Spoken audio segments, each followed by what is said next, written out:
Welcome back to my channel. Today we're going to be looking at a game of Yeoh Li Tian from the Sunway Team Championship.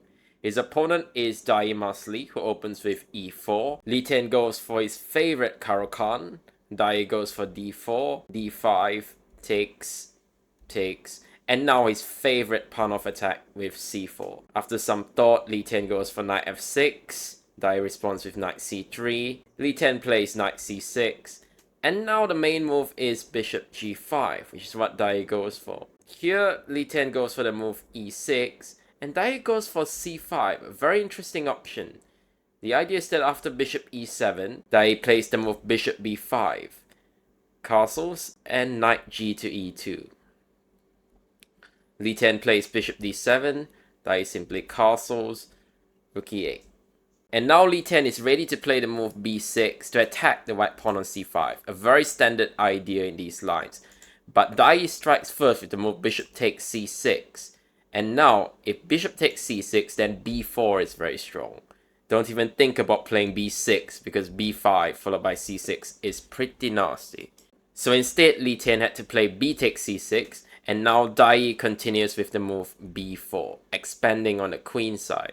Li Tian goes for h6, and the bishop drops back to f4. Li Tian drops back his bishop to f8. As you'll see, that has a very nice idea. So now Daie plays the move knight c1. He clearly wants to get his knight to the e5 square, but this has a drawback, which Li Tian cleverly exploits. He plays the move a5, attacking the pawn on b4, and you can't play a3 because there's a pin along the a file. Daie plays the move knight to d3, Li Tian takes on b4, and Daie takes back with knight takes b4. And what Daie is saying is, oh, I've got a passed pawn, my knights are very nicely placed, and you don't really have any real breaks. But as we'll see, Li Tian has seen further as he plays the move e5, breaking in the center. Daie takes bishop takes e5, and here Li Tian could have played the move bishop takes c5. The idea is that after bishop takes f6, queen takes f6, you can't take on c5 because the knight on c3 is hanging. But here white has a very nice shot with knight c takes d5. Queen takes d4, takes, bishop takes d4, knight c7. Black needs to take the rook on a1. White simply takes back. And black's going to lose the exchange back because there's a fall. So after a move like c5, Daie can play knight takes a8, rook takes a8, and knight d3, with an approximately equal endgame. Now, Li Tian clearly wanted to play for a win, and so he goes for a slightly risky move, knight to e4. The idea is that after knight takes e4, d takes e4, queen c2. Yes, black's a pawn down, but he has the two bishops, as well as a very imbalanced pawn structure, and he has good chances to outplay his opponent from such an imbalanced position. Now Li Tian starts to create threats. He plays the move f6, hitting the bishop. Bishop drops back to g3, and now queen a5, hitting the knight on b4. Daie continues with a3, which is correct. White is a full pawn up, and the computer loves his position, but in the face of such threats, it's not that easy to play. Now Li Tian plays the move e3, trying to open more lines for his bishop.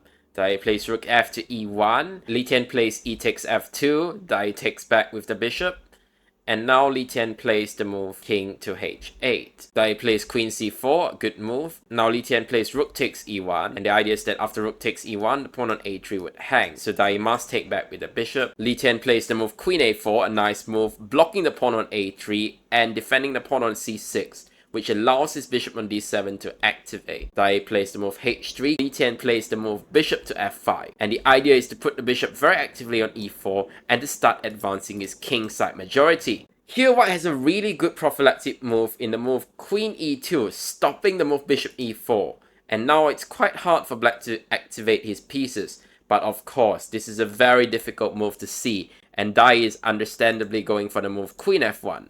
But this allows Li Tian to activate his bishop with bishop e4. And after Daie hits the bishop with queen f4, Li Tian simply defends the bishop on e4. Daie is starting to feel the pressure, and he now drops his queen back to e3.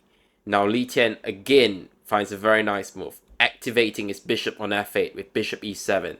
And it seems like Li Tian is starting to take over, but Daie is a very good defender as he shows. He goes for the move bishop g3, the idea being that after Li Tian's idea, which is of course bishop to g5, Daie now plays bishop f4, and he's going to trade off one of the two bishops, which will help ease his defense. Li Tian takes on f4, and now he goes for the move queen b3. So the pawn on a3 cannot be defended, but Daie drops his queen back to d2, giving up the pawn. Rook takes a3, rook takes a3, takes back, and king h2. And white has a very solid position. Here Li Tian is struggling to make any sort of progress. I think perhaps he should try to bring his king slowly and perhaps try to press with g5 at some point. Instead, Li Tian goes for the move h5, and the plan is very clear, to push this pawn to h4.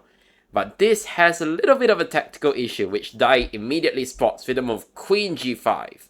And now, there's no way to stop some sort of perpetual. Li Tian agrees with the draw, taking the knight on b4. Daie takes on h5, and a draw was agreed.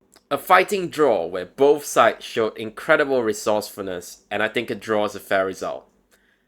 Thanks for watching, and if you liked this video, then please remember to like and subscribe, and I'll see you in the next one. Bye for now.